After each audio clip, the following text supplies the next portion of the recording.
Wedding proposal advice. Dear Bill, bald as my balls, Burr. All right, somebody got the fucking manscaper. I discovered your podcast a few months back while working during this pandemic. Shout out to all the essentials.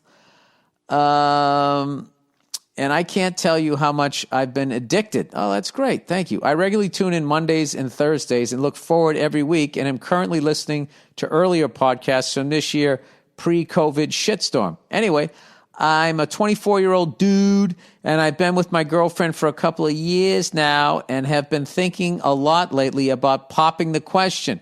We are both the same age and have stable jobs, and we don't see ourselves leaving anytime soon. Things are great in our relationship. I am not yawning about your life.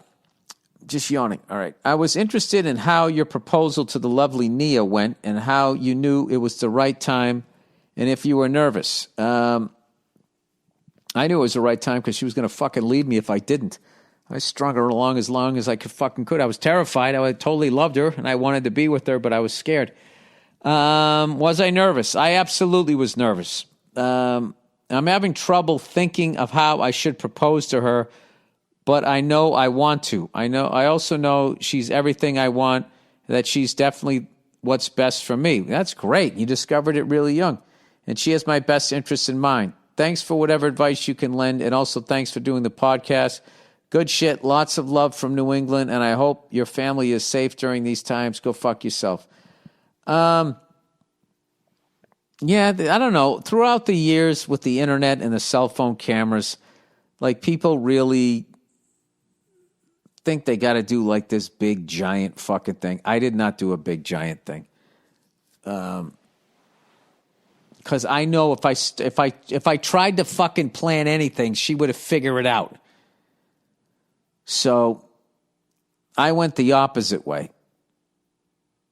I believe it was Christmas morning. We went on a hike back when we still had my awesome dog, old Cleo, and it had rained out, and it was all muddy, and she was pissed, and we were going up this hill, and she just was fucking upset. She was not having a good time.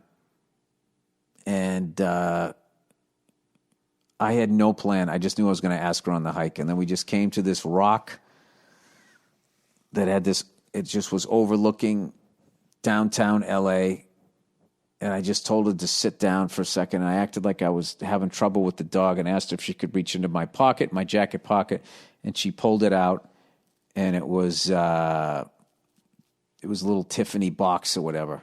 And then she went, put her hand over her mouth and just started sobbing. And that was one of the happiest days of my life.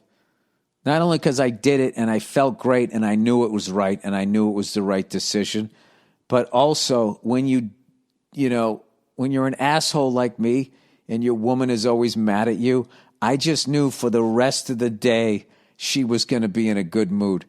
And I don't think I've ever had another day like that. At any moment, I'm telling you, today I have this habit. I fucking get a glass of water. I set it down on the floor. I think to myself, Bill, don't put it on the fucking floor. You're going to somehow knock it over. And I do it every fucking time. And I was with my son and I was bouncing him on the exercise ball and I finally got him to sleep. And the exercise ball was in between this little crib. So I kicked it backwards with my fucking, my heel. And I just heard it. I had a giant, the fucking workout level bottle. I just heard it hit the ground and go, goo, that sound it makes. And it's just the fucking water just pouring out. And I was just like, you got to be fucking, how many fucking times, you fucking stupid fucking cocksucker. I mean, I wasn't screaming because I didn't want to wake up my kid. But my wife heard it. What was that? It's just like, what was that? It was just me being me. So.